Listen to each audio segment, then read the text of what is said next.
आगरा और बरेली में दो महायोद्धा, दोनों ने जमकर दहाड़ा। किसकी रही 112, 21 को कौन रहा 21।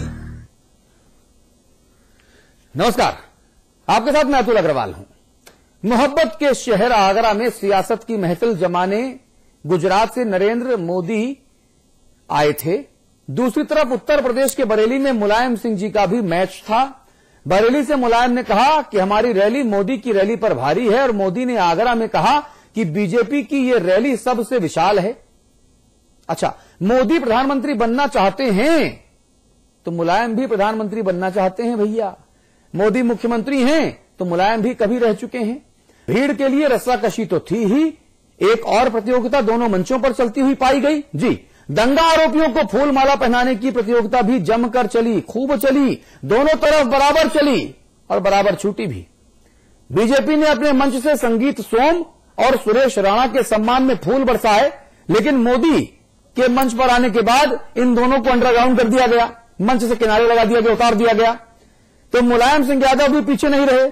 2010 में जो बरेली दंगे हुए थे, बरेली में उन दंगों के मुख्य आरोपी तौकीर रजा खान को दंगा सेवा सम्मान से नवाज दिया। यानी जो जितना बड़ा अपराधी उसको उतना ही बड़ा सम्मान, और उसी क्षेत्र में।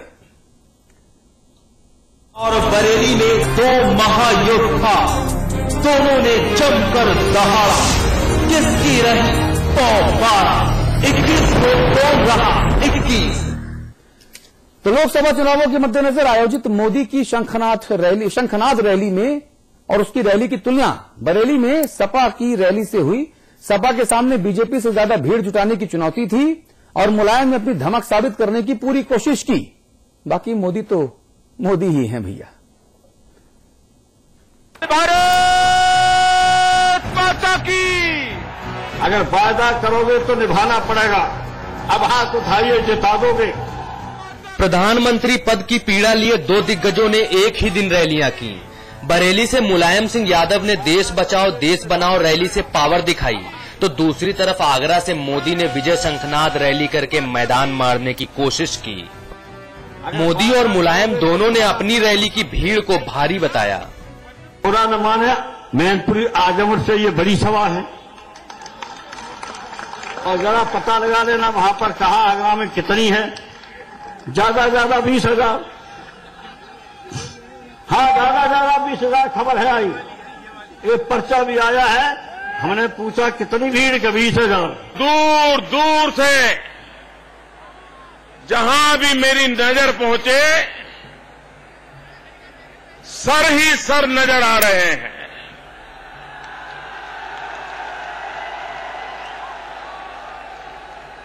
भाइयों बहनों, ऐसा लग रहा है कि उत्तर प्रदेश ने अंदरूनी स्पर्धा का कार्यक्रम तय किया लगता है। कानपुर अपना रुतबा दिखाएं तो झांसी कहती है कि हम तुमसे छोटे थोड़े हैं। झांसी ने दिखाया तो फिर बहराइच वाले आगे निकल गए, और आज आगरा ने सबको महत कर दिया है। मोदी बीजेपी से प्रधानमंत्री पद के घोषित उम्मीदवार हैं, इसीलिए बीएसपी और सपा को कोसकर सीधे दिल्ली पहुंच गए और हमेशा की तरह कांग्रेस पर हमलावर दिखे। और दूसरी तरफ मुलायम की नजर अर्जुन की तरह मछली की आंख पर ही रही। आज कोई थाना नहीं है कि थाने में मुसलमान कांस्टेबल न हो। अब कोशिश ये भी कहेंगे, अखिलेश से कहेंगे, तो कोई थाना ऐसा नहीं छोड़ा जिसमें मुसलमान सब इंस्पेक्टर न हो। तो हम पर आरोप लगता है कि ये मुसलमानों की तरफदारी लेते हैं। मैं तरफदारी नहीं लेता हूं, मैं मुसलमानों को न्याय देता हूं। अन्याय हो रहा था, उस अन्याय को रोका है। लोकसभा सीटों पर नजर डालें तो जहां से मोदी गरज रहे थे, उस पूरे ब्रज क्षेत्र में आगरा, फतेहपुर सीकरी, हाथरस, अलीगढ़, मथुरा, फिरोजाबाद, मैनपुरी, एटा, कुल मिलाकर 8 लोकसभा सीटें हैं। और इन 8 सीटों में एक बीजेपी के पास है और एक सपा के पास। एटा से कल्याण सिंह निर्दलीय जीते थे, जिन्हें बाद में बीजेपी ने अपनी बाहों में भर लिया।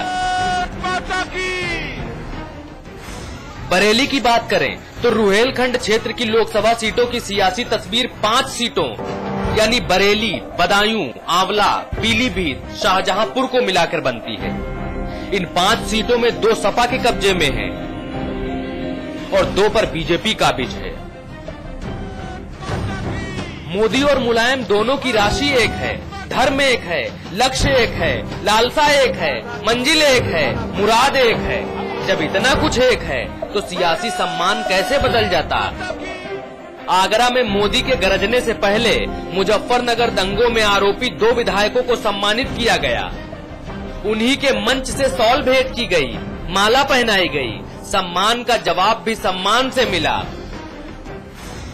बरेली में बरस रहे मुलायम ने दंगों के आरोपी तौकीर रजा के सम्मान में झुककर शॉल भेंट की। भरत यादव, समाचार प्लस। चलिए चर्चा शुरू करते हैं। अमिताभ अग्निहोत्री जी हमारे मैनेजिंग एडिटर हमारे साथ हैं। आपको मैं लखनऊ लेकर चलूंगा। हमारे साथ भाई पीके राय साहब मौजूद हैं। आप दर्जा प्राप्त राज्य मंत्री हैं। श्री हृदय नारायण दीक्षित हमारे साथ हैं।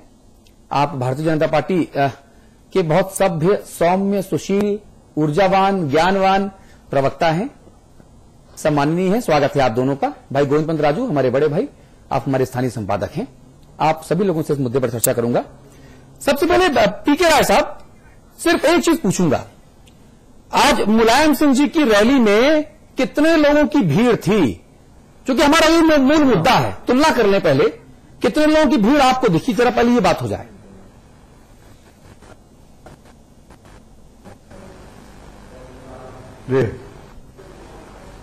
नहीं, भीड़ का असेसमेंट, भीड़ का आकलन तो आप समाचार से तकनीकी खामी है रहेगा, क्योंकि टेलीविजन के माध्यम से ही देखा गया है। वो रैली के वक्त पे तो थे नहीं वहां पे। नहीं, तो ये तो आप बता पाएंगे कि कितने की भीड़ थी। ठीक है, आप कह रहे हैं कि टेलीविजन के माध्यम से देखा गया, लेकिन माननीय मुलायम सिंह जी ने टीवी के माध्यम से नहीं देखा। उन्होंने एक पर्चे के माध्यम से देखा और मंच से कहा कि एक पर्चा आया था हमारे पास। लाने वाले से हमने पूछा कि भैया कितने की भीड़ थी आगरा में? तो बोले, उसने कहा वो पर्चे में लिखा कि साहब 20,000 से बहुत 20,000 से ज्यादा की भीड़ नरेंद्र मोदी की भाजपा की आगरा वाली रैली में नहीं थी। इसलिए मैंने सवाल पूछा। जबकि हम जितने पत्रकार हैं, जितने 15 और अमिताभ जी तो 25 वर्ष से पत्रकारिता कर रहे हैं, हम सबको हमारे टेलीविजन सेट पे ये लगा कि 20,000 से तो भीड़ ज्यादा ही थी। अब वो 2 लाख थी, 4 लाख थी, देखिए तस्वीरें हम दिखा रहे हैं। जी हाँ, जी हाँ, ठीक है ना। तो मैं ये समझना चाहता था, भीड़ को काउंट करने का फंडा समझना चाह रहा था कि ये तरीका क्या है कि भाई टीवी से भीड़ का अंदाजा होता है या पर्चे में लिखा होता है कि भैया इतने लोग आए। हम ये समझना चाह रहे हैं आपसे। हम ये समझना चाह रहे हैं राय साहब से।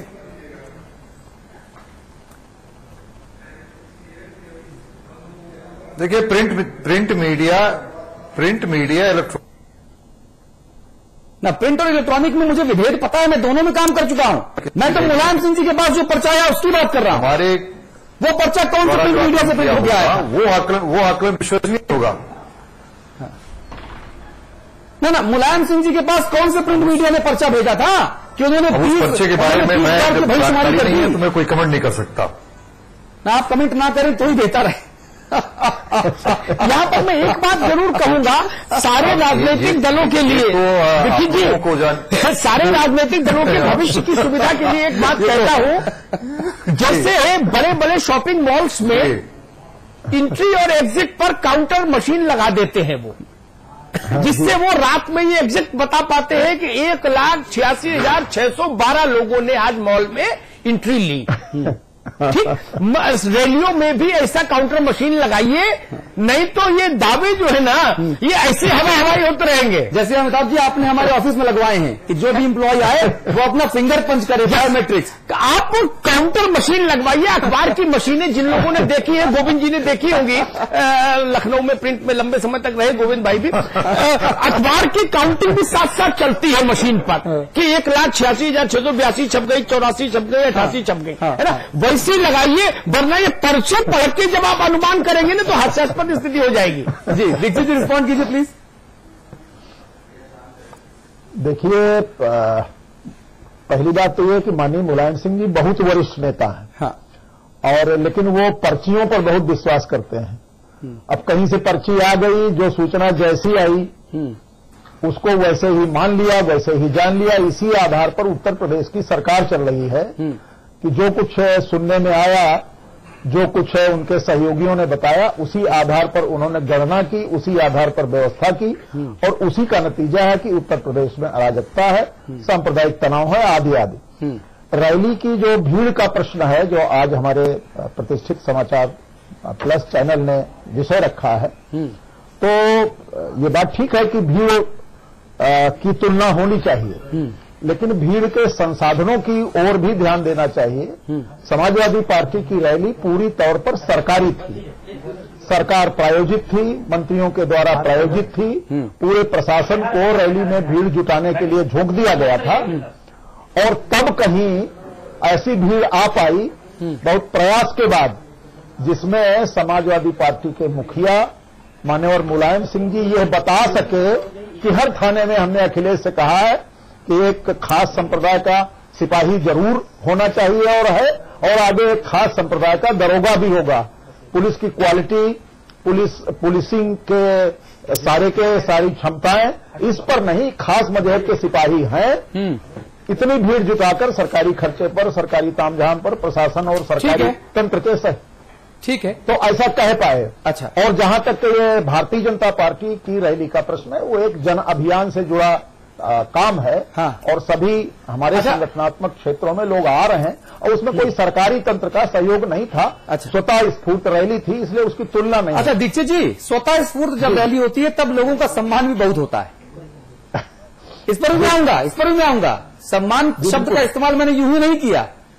जी। नरेंद्र मोदी जब आए उसके पहले सम्मान निपटा दिया गया, और जब मोदी जी मंच पर आए तो जो सम्मानित सदस्य थे उनको अंडरग्राउंड कर दिया गया कि भाई तो निकल ले, हो गया तुम्हारा काम। उस पर ही बात करूंगा, उस पर भी आऊंगा। फिलहाल आपने जो पर्चियों की बात की ना गोविंद भाई, पर्चियों की बात मैंने सुनी कि जब उत्तर प्रदेश सरकार में सिर्फ 5 पर्चियां 5 लोगों के द्वारा लिखी गई या मुखरित की गई, उन पर्चियों का जलवा था। मुलायम सिंह जी उन 5 से अलहदा हैं, छठे हैं। उनके पास पर्ची किसने लिखी गोविंद भाई, जिसमें 20,000 का आंकड़ा था? ये मैं जानना चाहता हूं। देखिए, जिस तरह से जिस पर्ची का उन्होंने जिक्र किया, सामान्यतः ये समझा जाना चाहिए कि वो पर्ची उत्तर प्रदेश के जो सुरक्षा एजेंसियां हैं, जो LIU है, उसकी जो सरकारी सूचना है वो उनके पास आई होगी मुख्यमंत्री के पास, और उसके बाद उनकी जानकारी में आई होगी। लेकिन मुलायम सिंह इतने जिम्मेदार नेता हैं, इतने बड़े नेता हैं, और मंच से उन्होंने जो कुछ कहा ये माना जाना चाहिए कि वो सब कुछ सही था, सब कुछ सच था। अगर वो सब कुछ सच था, और जिस तरह से हम सब लोगों ने देखा है कि जो रैली में मौजूद, आगरा की रैली में मौजूद लोग थे, वो कहीं से भी 20,000 तो नहीं थे। तो अगर मुलायम सिंह यादव ने जो बोला है और वो अपनी एजेंसियों की सूचना पर बोला है, क्योंकि किसी पार्टी कार्यकर्ता की सूचना पर तो उन्होंने नहीं बोला होगा कि कोई टेलीविजन में देख के आए और उनको बताए। तो वो जो पर्ची है, वो पर्ची उत्तर प्रदेश के जो शासन व्यवस्था है उसकी पोल खोलती है कि किस तरह की पर्चियां उत्तर प्रदेश का जो शासन है, शीर्ष सरकार जो है उसको मिल रही है। या पर्ची से हम कह सकते हैं कि किस तरह की जानकारियां, किस तरह की सूचनाएं, और यही जो सूचनाएं हैं ये पूरे जो सरकार है उसको गुमराह कर रही हैं। कई मायनों में उस सरकार को अति आत्मविश्वास में ला रही है कि उत्तर प्रदेश की जनता करा रही है, लेकिन सरकार इस बात के लिए बहुत आश्वस्त है कि वो उत्तर प्रदेश में लोकसभा चुनाव में 80 में से 80 सीटों को जीत सकती है। तो मुझे लगता है ये पर्ची सारी समस्या की जड़ है, और इस पर्ची संस्कृति को पहले ठीक करना ना मुझे याद आता है 2004 में जब लोकसभा चुनाव हुए, तब लैपटॉप जो प्रमोद महाजन साहब की गले की फांस बना, इस बार लगता है मुलायम सिंह जी की गले की फांस से पर्चियां बनेंगी। भाई पंकज मलिक, स्वागत है आपका। जी, आप कांग्रेस के विधायक हैं, ये पर्ची कल्चर कांग्रेस में भी बहुत रहा है, लेकिन अब कांग्रेस ने कम्युनिस्ट पर्ची कल्चर को SMS कल्चर में तब्दील कर दिया है। ये किस तरह के दावे आज मुलायम सिंह जी ने किए? आपको दोनों सभाओं में से कहां भीड़ ज्यादा दिखी? चलिए मैं आपसे पूछता हूं। मैं इन दोनों सभा के अलावा बात करना चाहता हूं आपसे। ना आपसे बताइए, ये दोनों सभाएं नहीं, वो बात किसी और करेंगे। नहीं, दोनों सभाएं तो है ही हैं। दोनों सभा के साथ साथ एक कांग्रेस पार्टी का प्रदर्शन भी था आज। पंकज मलिक साहब, हम में ये अंतर है, वो जो पंकज मलिक साहब रैलियां साबित करने के लिए। पंकज मलिक साहब बताइए, पंकज मलिक साहब बताइए। समाचार प्लस चैनल का संपादक मैं हूं, अपने शो का मुद्दा मैं तय करता हूं, उस मुद्दे के हिसाब से आप अतिथियों को, सम्मानित एक्सपर्ट्स को बुलाता हूं और इन मुद्दों पर ही चर्चा अपेक्षित है। तो मैं ये चाहता हूं कि अगर हम किसी मुद्दे विशेष पर डिबेट कर रहे हैं तो उसी मुद्दे विशेष तक सीमित रहें, ताकि हमारे 20 करोड़ दर्शक आपके शब्दों से प्रभावित हों, है ना? हाँ, नहीं, मैं वही बात कह रहा हूं। आज दोनों रैलियां थी, दोनों पार्टियों की रैलियां थी। एक पार्टी की यहां सरकार है, हाँ, दूसरी पार्टी ऐसी है जो सांप्रदायिकता का जहर घोल करके आगे बढ़ना चाहती है। हाँ। उन दोनों ने अपने आप को साबित करने के लिए किया। दोनों के लोग लगे थे। एक तो इस तरह के लोगों को एक मंच पे स्वागत किया गया जिन्होंने सांप्रदायिकता का जहर घोल करके मुजफ्फरनगर शामली को अशांत करने का काम किया। दूसरी तरफ ऐसे लोग थे जहां पश्चिमी उत्तर प्रदेश में, पूरे उत्तर प्रदेश में सड़कें नहीं है, लोग बेरोजगार हैं, नौजवान, काम हो नहीं पा रहा, वो अपने आप को साबित कर रहे, रैली कर रहे। मेरा सवाल नहीं है भाई मलिक साहब, उसके लिए सरकार लगी हुई थी, बता रहा हूं। पंकज मलिक साहब पूरी सरकार लगी हुई थी, चर्चा करेंगे, ये मेरा सवाल ही नहीं है। मैं उसी पे आ रहा हूं ना, उसी पे आ रहा हूं। आप ही के बातों को रख रहा हूं, घूम के मुद्दे पर पहुंचते हैं भाई साहब। सब आप ही लोगों से हम लोग सीखते हैं, समाचारों को देख देख करके ना। हम तो सीधी बात करते हैं, तो सीधी तो बात कर रहा हूं। छोटी बात तो पहले सुना है आप। मैं मुद्दे की बात करता हूं जी। एक तरफ से पूरी सरकार लगी हुई थी, चाहे थाने का अधिकारी हो, कोई भी अधिकारी हो, पूरी ताकत के साथ, ताकत झोंक करके पूरे सरकारी अमले में रैली करने का काम किया। अब इन दोनों में मैं ये कहूंगा कि दोनों को लोगों को बेकार करके लाया गया था। अब इनकी माया यही जाने। अच्छा, मैं तो इतना सोचता हूं कि आज उत्तर प्रदेश को इसकी जरूरत नहीं है। उत्तर प्रदेश को गरीब को रोटी देने की आवश्यकता है। और लखनऊ में जो लाठियां चली और चलाई गई उसकी जरूरत ज्यादा है। बिल्कुल संघर्ष करना चाहिए, संघर्ष करना चाहिए। पंकज मलिक जो बात कह रहे हैं, इसी तरह की राजनेताओं की बातों ने राजनेताओं की विश्वसनीयता रसातल में ले जाके स्थापित कर। ठीक बात। अभी तो पंकज मलिक नौजवान है, अभी तो मेरे ख्याल से बहुत करियर इनका बाकी है। अब इन्होंने एक बड़ी दार्शनिक बात कह दी, कबीर पंथ टाइप की, कि उत्तर प्रदेश को इनकी जरूरत नहीं, रोटी की जरूरत है। ये मुरारी बापू बोले तो अच्छा लगता है, पंकज मलिक बोल रहे हैं कल राहुल गांधी रैली करेंगे तो कहां मुंह दिखाएंगे आप? ये रैली बाजी कौन नहीं कर रहा? ऐसे काहे को बोलते हो भाई? और राहुल गांधी ने क्या कहा? नहीं ऐसे मैंने रैली का विरोध नहीं किया। सुनिए मैंने रैली का विरोध नहीं किया। मैंने कहा कि जो आज लाठियां चली है, मैंने उसकी बात कही है। सुनना सीखिए ना। नहीं, आपने जिस संदर्भ में कहा मैं उसी संदर्भ में कह रहा हूं। अब आप ये भूल सुधार कर रहे हैं मेरी टिप्पणी के बाद। मैंने ऐसे भी बहुत सारा देखा कि मेरी टिप्पणी के बाद लोग अपने कोर्स करेक्शन में चले जाते हैं। ठीक है ना? आपने कहा, आपने ये संतप्त भाव दिखाया था कि इन रैलियों की जरूरत नहीं, प्रदेश को 2 जून की रोटी की जरूरत है। ये मुरारी बापू बोले तो समझ आता है, आसाराम ना बोले। कल को आपका नेता भी रैली करेगा, तब कहां जाइएगा? तब दीक्षित जी यही बात बोलेंगे, ये तर्क ठीक नहीं। बिल्कुल ठीक कह रहे हैं। आगरा और बरेली की तुलना होनी चाहिए। दीक्षित जी ने जो बात कही वो बात हर जगह लागू होती है, इसलिए उसको आज स्पेसिफिकली अपन नहीं उठाए। मुझे ऐसी सरकार बता दो जिसकी पार्टी ने रैली की हो और दरोगा, आरटीओ और मंत्री नहीं लगे हो। कोई सरकार रही क्या गोविंद वल्लभ पंत से लेके आज तक? कोई नहीं रही। तो जो कॉमन है बीमारी उसकी चर्चा नहीं करते अपन। खांसी जुकाम बोले अमिताभ जी को जुकाम हो गया, अरे किसको नहीं होता जुकाम? सबको होता है, इसलिए ये तर्क नहीं चले। आगरा और इसको समझना होगा, 2 बड़े स्थान क्यों चुने? समय की शिला पर मोहब्बत का आंसू ताज है, इसलिए आगरा नहीं चुना मोदी ने।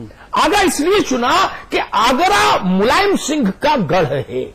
उसी ब्रज क्षेत्र से मुलायम सिंह जी लोकसभा में पहुंचे।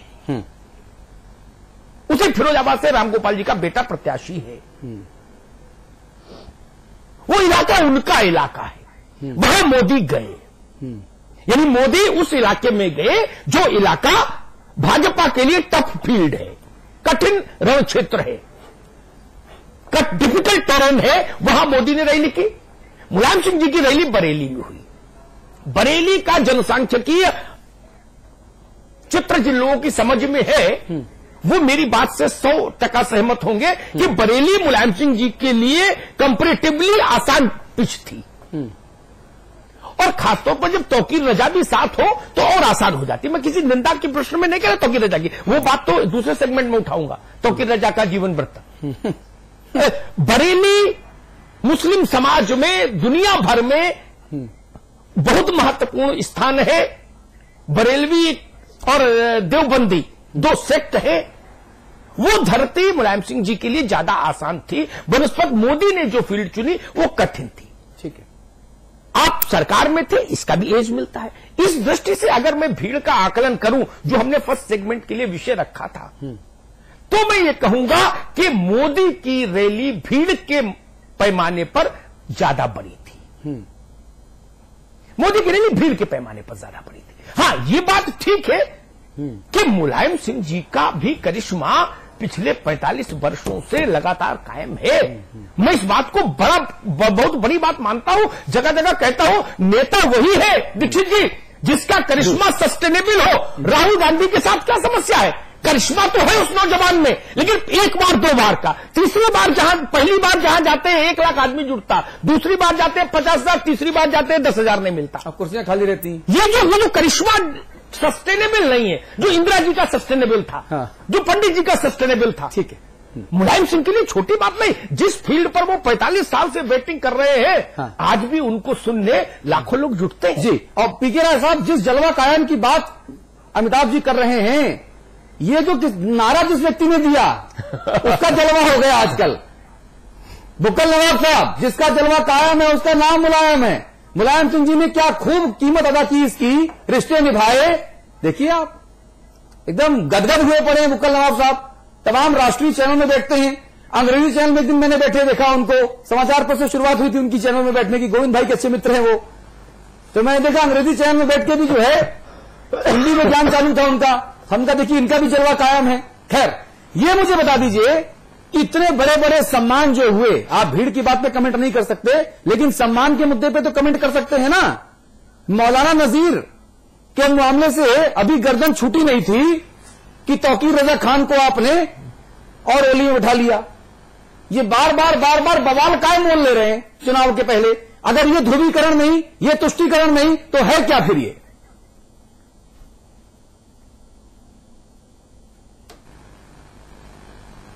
जी ये किससे? आपसे राय साहब, आपसे मुखातिब हैं।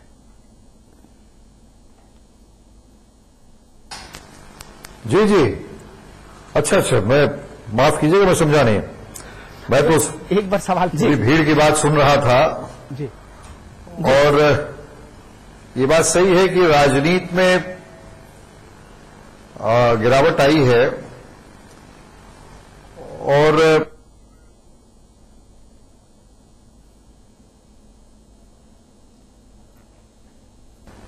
राय साहब बोलिए आगे। सम्मानित मुजफ्फरनगर कांड के लिए जो आरोपित हुए हैं लोग, जो दोषी हैं लोग, उन लोगों को सम्मानित कर।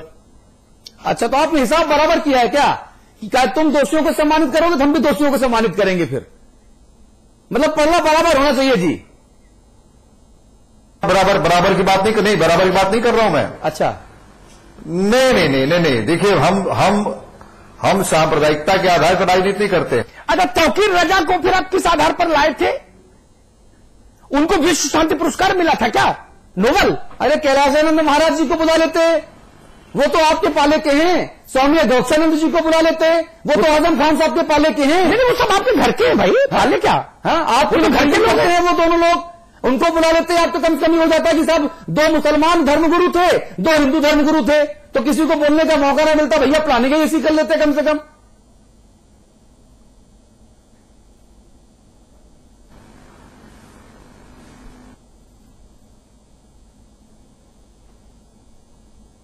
तो मुझे लगा तकनीकी समस्या। मैं चाहता हूं जरा राय साहब को फोन पे लिया जाए। राय साहब दिख तो रहे हैं, लेकिन राय साहब की आवाज हम तक नहीं आ रही।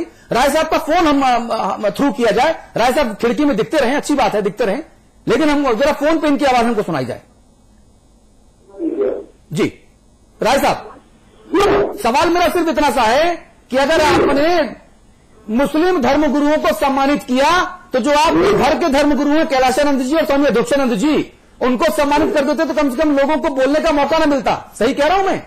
समय के मालिक से उसको सम्मानित किया गया है, तुम्हारा कोई व्यवस्था होता रहेगा आपको दूसरे लोगों को उनको सम्मान किया जाएगा। हमारे नेताओं को प्राय जो है पत्रकारों को सम्मानित किए हैं, त्योहारों को सम्मानित किए हैं। अच्छी बात है, सबको करिए सम्मानित, लेकिन यहाँ सवाल मेरा दूसरा है। मेरा सवाल ये है, बरेली दंगों के आरोपी तौकीर रजा अगर सम्मानित हो तो अच्छा, और संगीत सोम और राणा सम्मानित हो तो कातिलों का सम्मान ये कैसे होगा? मौतें दोनों जगह हुई, आगजनी दोनों जगह हुई, हिंसा दोनों जगह हुई, बरेली भी सुलगी, वहां भी कर्फ्यू लगा, मुजफ्फरनगर भी सुलगा, वहां भी कर्फ्यू लगा। अंतर कैसे कर देंगे हम?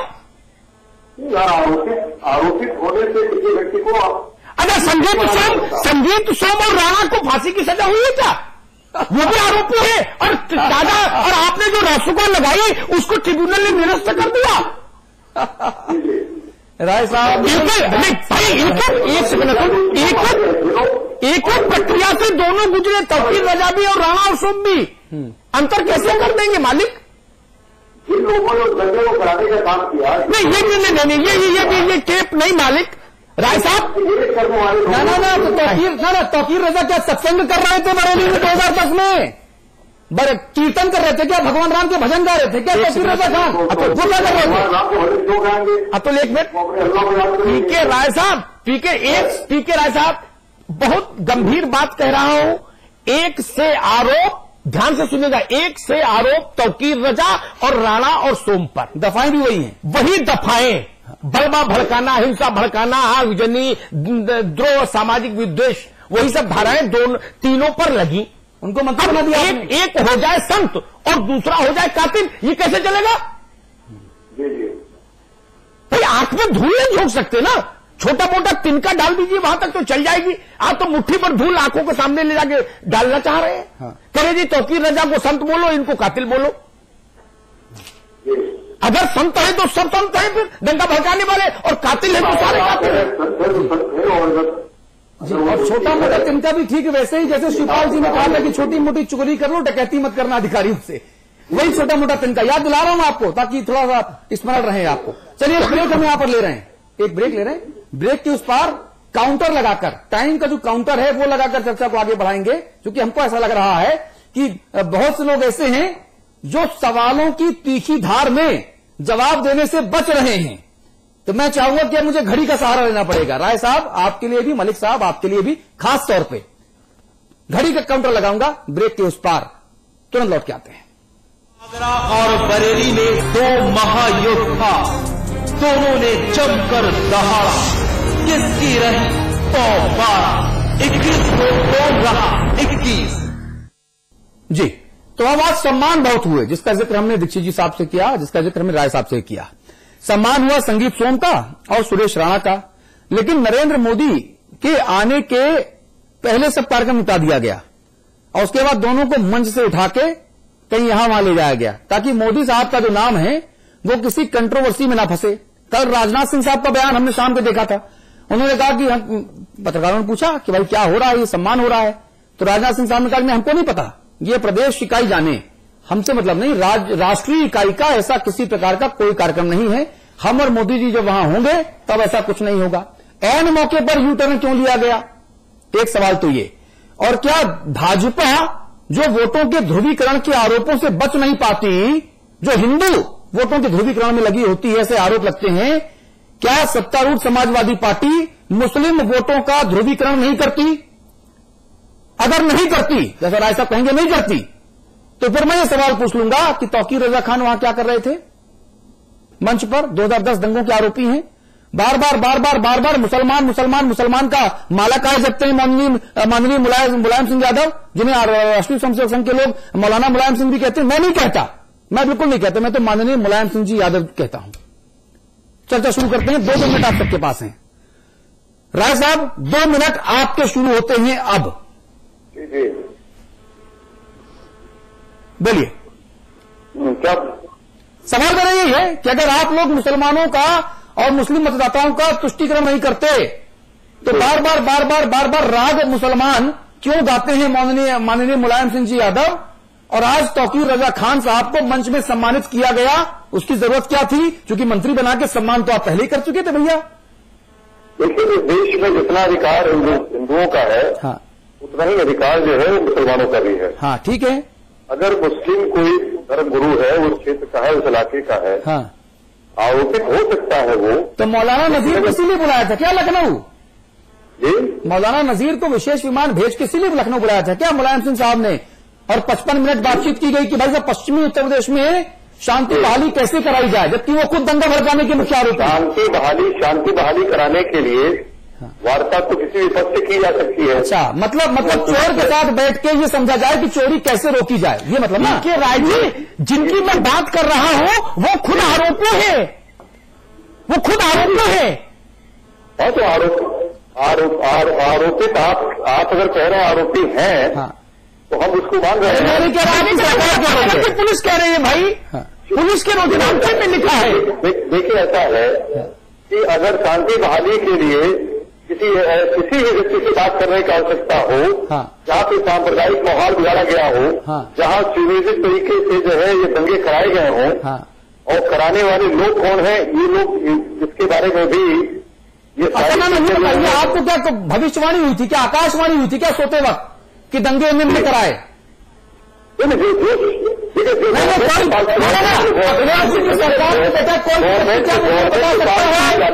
मुलायम सिंह जी समेत कि क्या इन सभी लोगों को आकाशवाणी हुई थी?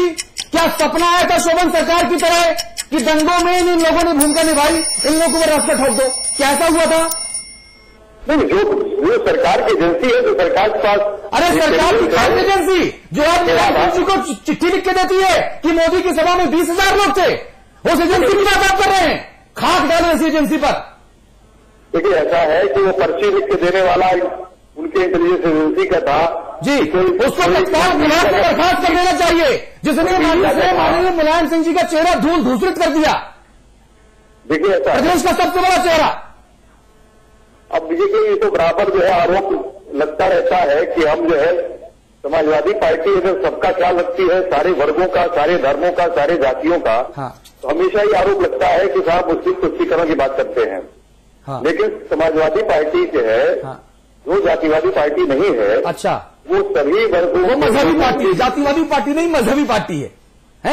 नहीं, अब आप तो कहने के लिए स्वतंत्र है कि, लेकिन मजहबी मैं नहीं कहूंगा। अभी आपने कहा कि विश्वसनीयता का संकट है, हाँ, नेताओं पर से विश्वास नहीं है, हाँ, कम से कम इस बात को भी स्वीकार करने की आवश्यकता है, हाँ, कि समाजवादी पार्टी के नेता माननीय मुलायम सिंह यादव, हाँ, उनके बारे में इतना तो हर व्यक्ति कहेगा कि जो कुछ भी वो कहते हैं वो करते हैं। वो हम तो नहीं करेंगे, उन्होंने नजीर साहब की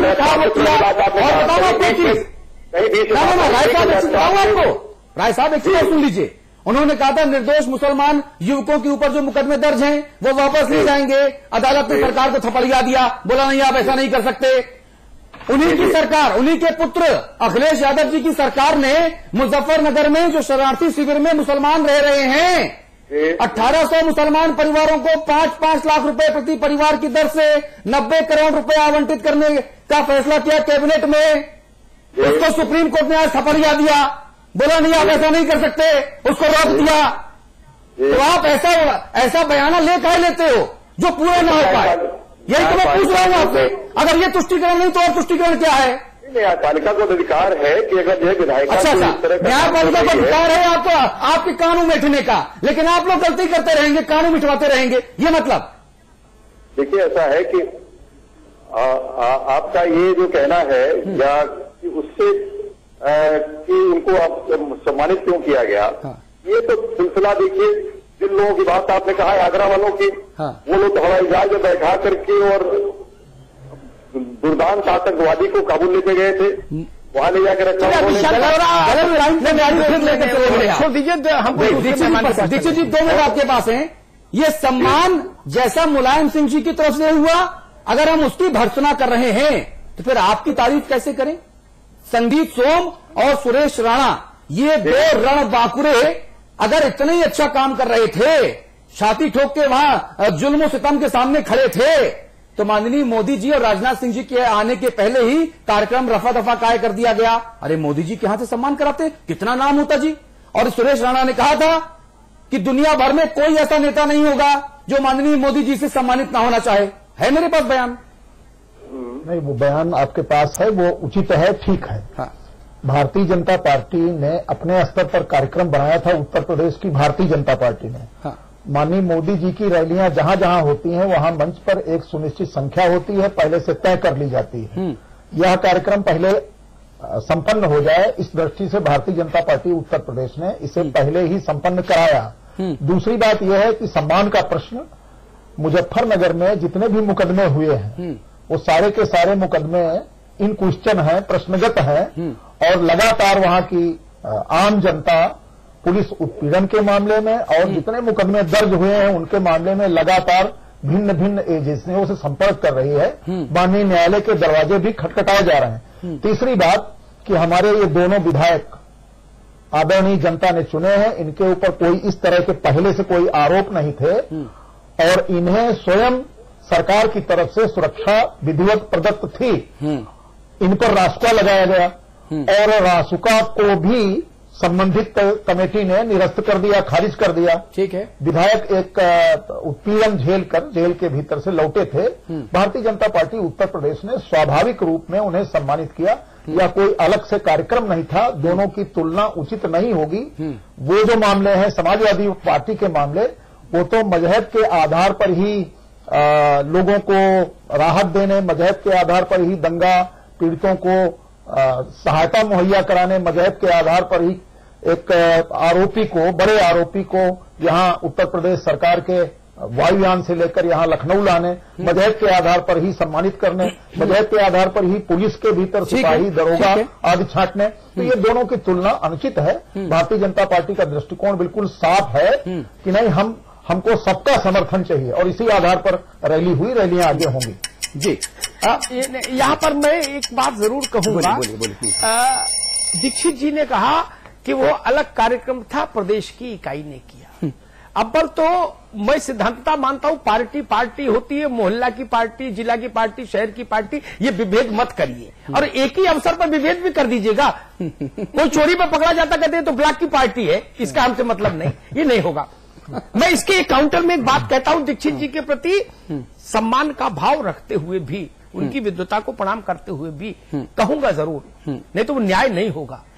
दीक्षित जी ने कहा कि मोदी जब आते हैं तो मंच पर एक व्यवस्था होती है, सहमत, लेकिन आज इसका उल्लंघन हुआ। दीक्षित जी जानते हैं, जनसंघ के समय से कार्यकर्ता है पार्टी के, आगरा क्षेत्र के डॉक्टर राजकुमार सामा है ना, उनको सम्मानित किया गया, नरेंद्र मोदी ने किया, पगड़ी पहनाई, माला पहनाई, शॉल पहनाई और करीब 1.5 मिनट तक उनका हाथ हाथ में लेके उनकी बात भी सुनी। ये कार्यक्रम तो मोदी के मंचों पर नहीं था, ये किया ना। फिर संयुक्त राह से परहेज क्यों? भारतीय जनता पार्टी पर मेरा हमेशा आरोप यही रहा, आप दोनों लोक की यात्रा एक साथ करना चाहते हैं, इसलिए कहीं के नहीं रहते। दीक्षित जी, आप प्लेटफॉर्म पर भी खड़े रहना चाहते हैं और ट्रेन में भी सफर करना चाहते हैं एक साथ। मुझे याद है, मैंने कहा था इसी बिग बुलेटिन में, उस दिन आप थे पता नहीं, या कोई दूसरा बीजेपी से बता रहे होंगे, मैंने कहा था कि देश के प्रधानमंत्री पद के उम्मीदवार मुजफ्फरनगर के मसले पर मौन क्यों? तो आपने आधी बात मानी। मुजफ्फरनगर के 3 प्रतीक, एक संजीव बालियान भी थे, वो जातिगत बैलेंस करने के लिए 2 ठाकुर एक जाट रखना था आपको, इसलिए आपने उनको भी पगड़ी पहनाई आधा। लेकिन आपने उस नेता को, उसके आपके नेता ने मुजफ्फरनगर पर नहीं बोला। इस मामले में मुलायम सिंह की तारीफ करूंगा, छाती ठोक कर तो बोलते हैं, अच्छी बात कही मुलायम सिंह ने, उनसे लोग सहमत हो असहमत हो अलग विषय है, लेकिन दीक्षित जी सच बताऊं दिल की बात, आज मुझे मुलायम सिंह जी की एक बात बहुत अच्छी लगी। मैं उस बात की मेरिट डिमेरिट पर नहीं बोल रहा हूं, वो डिबेट कभी और करूंगा, लेकिन ये बात एक ईमानदारी की लगी। उन्होंने कहा कि जिसको तुष्टिकरण लगे लगता रहे, मुझे परवाह नहीं, मैं इंसाफ कर रहा हूं मुसलमानों के साथ। अच्छी बात है, छाती तो ठोक रहे हैं, आप तो गुलगुला भी खाना चाहते हो है? और चाहते हो पड़ोसी को पता भी ना लगे, ऐसा तो नहीं होगा ना। और आप मुजफ्फरनगर को भुनाना भी चाहते हैं मोदी की तस्वीर के सामने, लेकिन मोदी को उदार नेता, वाजपेयी से बड़ी छवि का उदार नेता भी बना के रखना चाहते हैं। ये नहीं चलेगा महाराज, या तो ट्रेन में सफर करो या प्लेटफॉर्म पर बैठो। और दीक्षित जी, ये जो रणनीति है, ये वाकई रणनीति है या कन्फ्यूजन? ये कुछ नीति नहीं है। ऐसी नीतियां एक बार नहीं, मैं 10 उदाहरण बता दूं जब भाजपा विफल हुई इसी रणनीतियों के तहत। पूछ लें एक बात दीक्षित जी, ये रणनीति है, ये प्लानिंग के साथ हो रहा है जो हो रहा है, या ये कंफ्यूजन है? बस मुझे ये बता दीजिए प्लीज। नहीं, कोई कंफ्यूजन नहीं, कार्यक्रम बनाया गया था। जिनका उल्लेख अमिताभ जी ने किया वो ठीक उल्लेख है अपनी जगह पर। एक वरिष्ठ कार्यकर्ता का सम्मान किया माननीय मोदी जी ने, और मोदी जी का ये स्वभाव भी है। तो ये जो कनिष्ठ के 3 थे, जो ब्रणवाकुरे थे, इनको भी तलवार हम लोग ये तो हम लोगों की तलवार छोटी वाली, देखिए जी, छोटी वाली भेंट कर देते, तलवार या गदा दिखा देते, फोटो खिंच जाती, वहां जाते गांव में दिखाते कि मोदी ने गदा दिया। नहीं, उत्तर प्रदेश की जनता ने, खासतौर से उनके क्षेत्र की जनता ने उनका बहुत स्वागत किया है। ना दीक्षित जी, आप तो विवाहित और अविवाहित दोनों एक साथ रहना चाहते हैं, ये नहीं चलेगा ना। एक रास्ता चुनो, फार्म में भरना पड़ेगा वैवाहिक स्थिति। जनता है, ये जानती है। भाजपा के साथ आरोप हमेशा रहा, इसलिए मैं मुलायम सिंह तो आम जनता के दोनों कार्यक्रम आम जनता के सामने ही। कांग्रेस भी इसी लालच में, कांग्रेस की दुर्गति हो गई पंकज मलिक के प्रदेश में। उसने भी 2 नाव की सवारी करनी चाहिए। शाहबानो भी बैलेंस कर लो, ताला भी खुलवा दो। क्या स्थिति हुई? जमीन के बल गिरी आके, और कैसी गिरी? स्पाइनल कॉर्ड जर्क हो गई, आज तक खड़ी नहीं हुई कांग्रेस। व्हील चेयर पर है नेहरू के प्रदेश में कांग्रेस, व्हील चेयर पर। और ये ज्ञान भी अरुण नेहरू साहब का ही था। राजीव गांधी को ये ज्ञान देने वाले ही अरुण नेहरू साहब थे। किसी ने ज्ञान दिया हो, जिस ज्ञान का जो रिसीव करने वाला केंद्र है उसके पास विवेक होना चाहिए। और इसी भ्रम में भाजपा खत्म हो गई। जब वाजपेयी प्रधानमंत्री थे, अंतिम समय में संघ से एक सुझाव आया था कि अब सरकार को ज्यादा समय नहीं बचा, एक कदम उठाइए, अयोध्या में राम मंदिर का प्रश्न लेकर लोकसभा में चले जाइए। जो छोड़े सो छोड़ जाए, सरकार गिर जाएगी। ठीक बात है, लोकसभा में गिर जाएगी। कॉज के प्रति कमिटेड तो दिखेंगे। तब भी वो गुलगुला खाना और गुलगुले से परहेज वाला द्वंद्व आया भाजपा में। बहुमत ने कहा नहीं जी, क्या हाल हुआ? लौट के नहीं आए ना दीक्षित जी। पंकज मलिक साहब को मैं लेकर आना चाहूंगा। पंकज मलिक साहब वरना बहुत आइसोलेटेड फील करेंगे, पहली बार मुझे लगता है हमारे यहाँ आए हैं, हम पहली बार बातचीत कर रहे हैं। भाई पंकज मलिक साहब, ये जो राजनीतिक रतौंधी थी माननीय मुलायम सिंह जी की, मैंने इसको शब्द दिया राजनीतिक रतौंधी। रतौंधी तो रात में होती है, लेकिन दिन में भी माननीय मुलायम सिंह जी को जो राजनीतिक रतौंधी पर्ची के परिणाम स्वरूप उत्पन्न हुई, उसके बाद दागियों का सम्मान हुआ। आप लोग भले लाठी खा रहे थे लखनऊ में, है ना, चोट चाट भी लगी होगी, वहां डॉक्टर को भी दिखा लीजिएगा, दिखा चुके होंगे। लेकिन जो आपकी मदद मलिक साहब, ये अच्छी बात है। अगर एक राजनेता जनता के लिए, जनता के हितों की रक्षा करने के लिए लाठी खाता है तो मैं उसको सलाम करता हूं।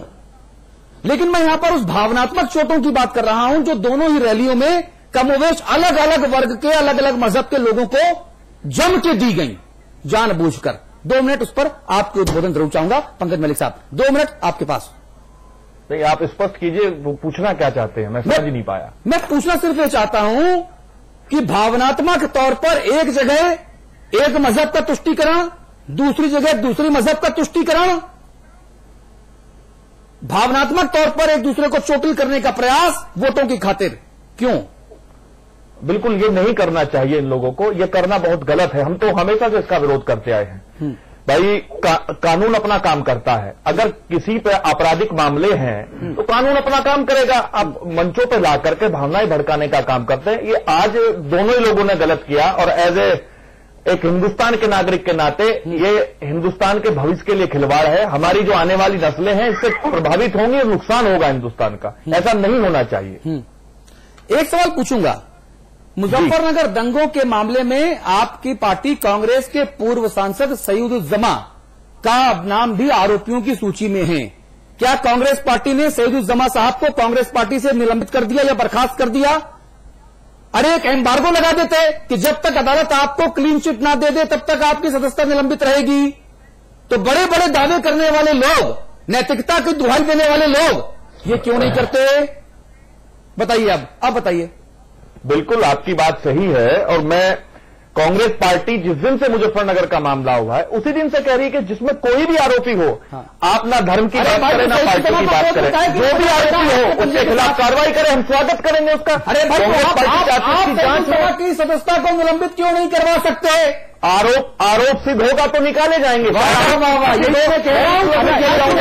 संदीप सोम, सुरेश राणा, कादिर राणा, नूर सलीम राणा, मौलाना नजीर और ये तौकीर रजा खान, क्या इन सबके ऊपर आरोप साबित हो गए? तो किसने निकाला है? निकला कौन है? फिर आप में और बाकी पार्टियों में अंतर क्या? फिर ज्ञान की बात जा रही है यहाँ पर।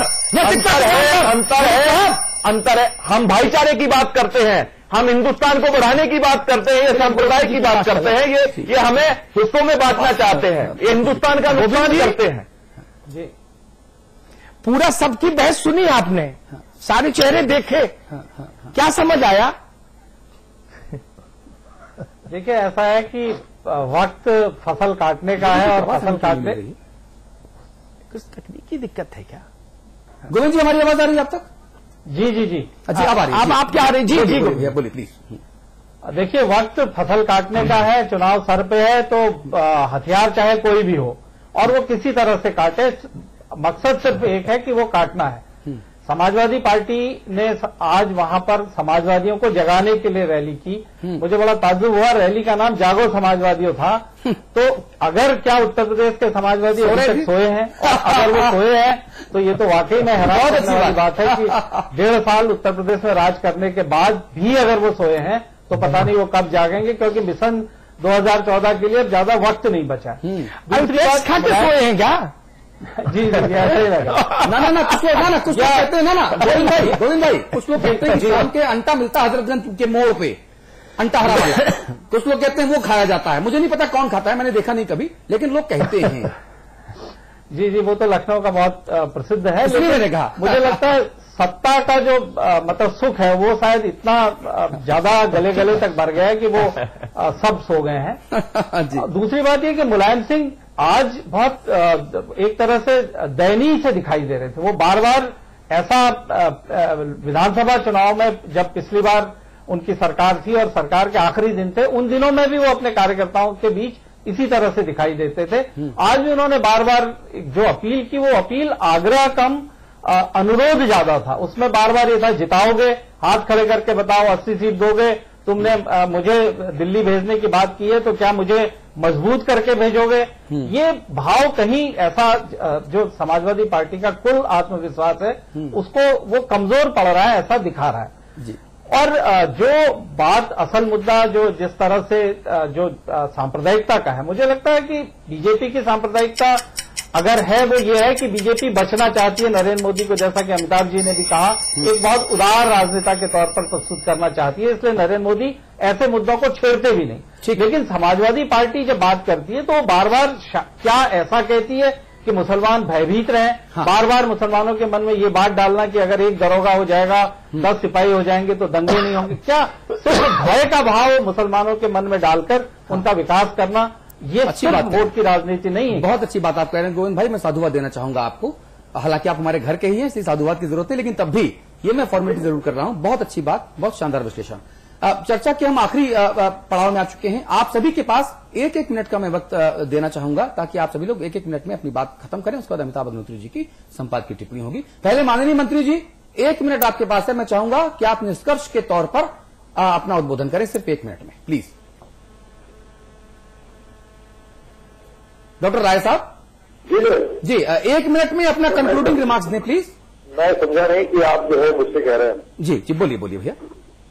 देखिए, ऐसा है कि राजनीति में जो ये नफरत की बुनियाद पे सियासत करने की होड़ में लगे हुए लोग हैं और राजनीति में जो स्तर गिरता चला जा रहा है, जो लफबाजियां बोली जा रही हैं, इसके ऊपर निश्चित तौर पर विराम लगना चाहिए। क्योंकि आज देश की स्थिति ये है, जब देश आजाद हुआ था तो जितनी आबादी उस समय थी देश की, उतनी आबादी आज की तारीख में गरीबी रेखा के नीचे जीवन यापन कर रही है। हाँ। मुद्दे बड़े हैं और उन मुद्दों की तरफ जो है सकारात्मक रुख अख्तियार करने की आवश्यकता है।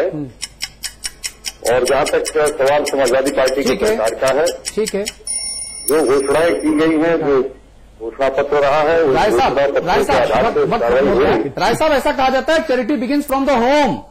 अगर जब दरोगा कहे कि साहब चोर चोरी करने से मान नहीं रहा, बताओ हम क्या करें, बहुत मना किया। अरे तो तुम दरोगा काहे को भाई?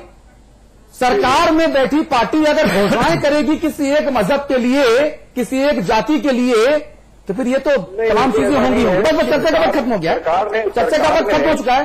पंकज मलिक साहब, 1 मिनट आपके पास है। आप इस पूरी चर्चा का क्या निष्कर्ष निकाल पाए अभी तक? आपका पक्ष 1 मिनट में।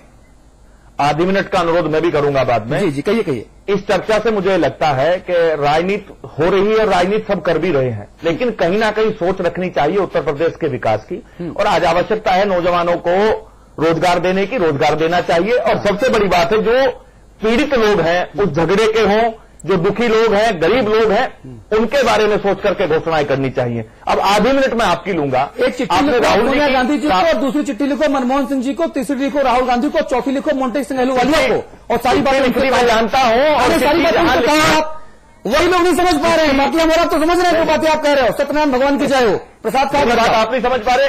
चिट्ठी जहां लिखनी थी लिख रहे हैं। एक अनुरोध मैंने भी आपसे किया था, एक बात मैं भी कहना चाहूंगा। जो राहुल जी की लोकप्रियता के बारे में अभी हमारे अग्निहोत्री साहब ने कहा, मैं उससे सहमत नहीं हूं। किसी नेता की लोकप्रियता तय करते हैं और राहुल जी की सारी नंबर कम हो जाते हैं। बहुत अच्छे हमारे नहीं, नंबर की बात नहीं हम करते, हम इसकी परवाह नहीं करते। अरे नंबर विधानसभा में मैदान में नंबर बिल्कुल आप नंबर की परवाह नहीं कर रहे, इसलिए दिल्ली में राहुल गांधी जी की सभा में नंबर बढ़े ही नहीं, लोगों के लोग पहुंचे नहीं। वहां जिस एक विधानसभा नंबर की परवाह करो भैया मलिक साहब, बहुत अच्छी रैली हमारी हुई। आप कहेंगे मैं चुनाव में मलिक साहब तय करेगी। अभी दिल्ली का चुनाव होगा, राजस्थान का चुनाव होगा। और मलिक साहब, आप हमारे भाई हैं, पहली बार हमारा आपका साबका हुआ। बिल्कुल, आपके भाई के नाते सिर्फ एक सलाह दूंगा, नंबरों की परवाह जरूर किया करो, वो दरबार में हो या मैदान में, बहुत जरूरी है राजनीति में। 1 मिनट है दीक्षित जी आपके पास, please concluding remarks. Amitabh phone cut गया, आप बोलिए। जी Dikshit ji, 1 minute concluding remarks please. Phone cut गया, फोन आप बोलिए।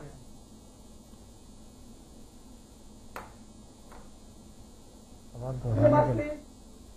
दोहराने के लिए हाँ जरा सवाल दोहरा दीजिए। मैं कह रहा हूं 1 मिनट आपके पास है, 1 मिनट में इस पूरी चर्चा को वाइंड अप करेंगे हम। निष्कर्ष आपका, कंक्लूडिंग रिमार्क्स, फाइनल कमेंट।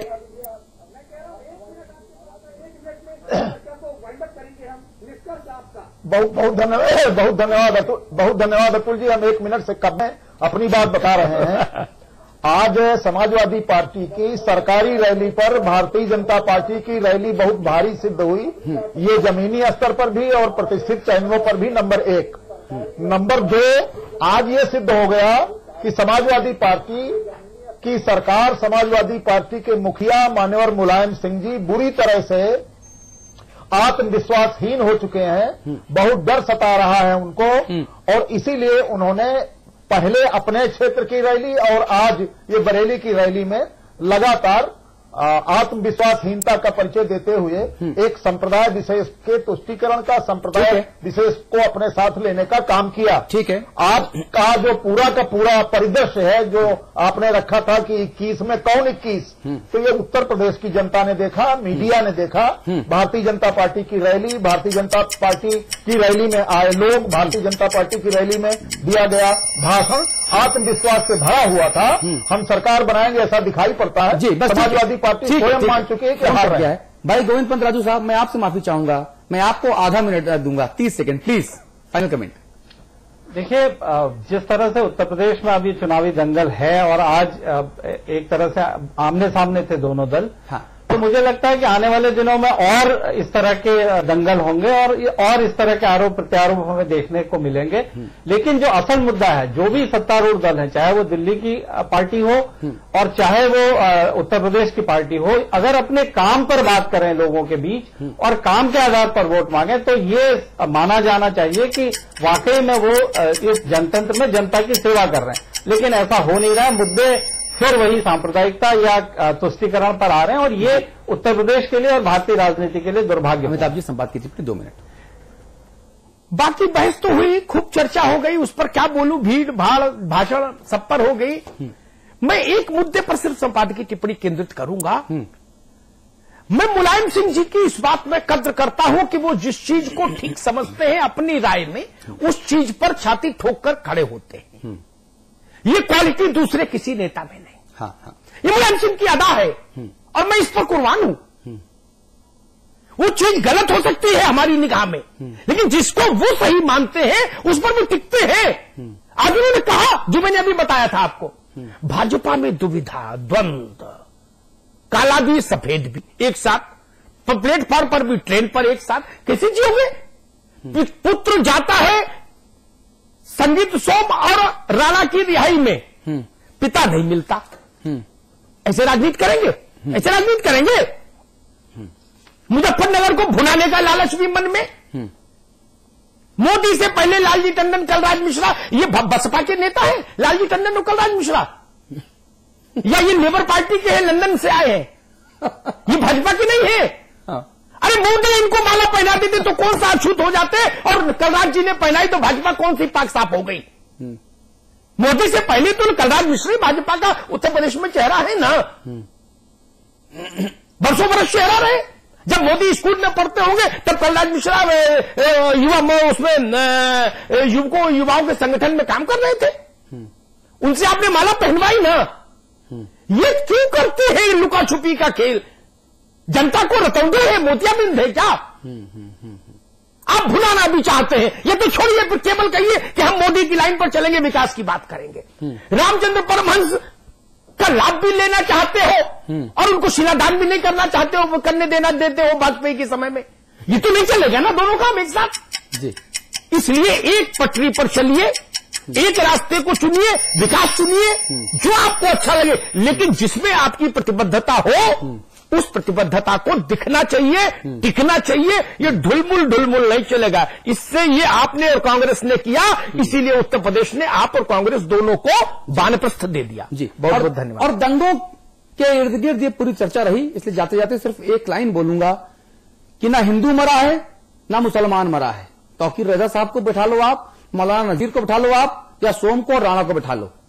ना हिंदू मरा है ना मुसलमान मरा है, मक्कार हुक्मरान है, इसलिए बस इंसान मरा है। ये सोचना है मेरा। और जिस दिन नेता राजनीतिक रतौंधी से बाहर निकलकर जनता की आंखों में आंखें डालकर अपने दिल को उनके सामने रखकर ईमानदारी से बात करेंगे, ये सारा टंटा ही खत्म हो जाएगा कि कौन स्वागत करेगा, कौन नहीं आएगा, कौन आएगा, कौन उतरेगा, कौन चढ़ेगा, ये सब चीजें दूर हो जाएंगी। ये कब होगा ये देखना भी बाकी है। बहुत बहुत शुक्रिया आप सभी का। समाचार पक्ष पर खबरों का सिलसिला लगातार जारी है।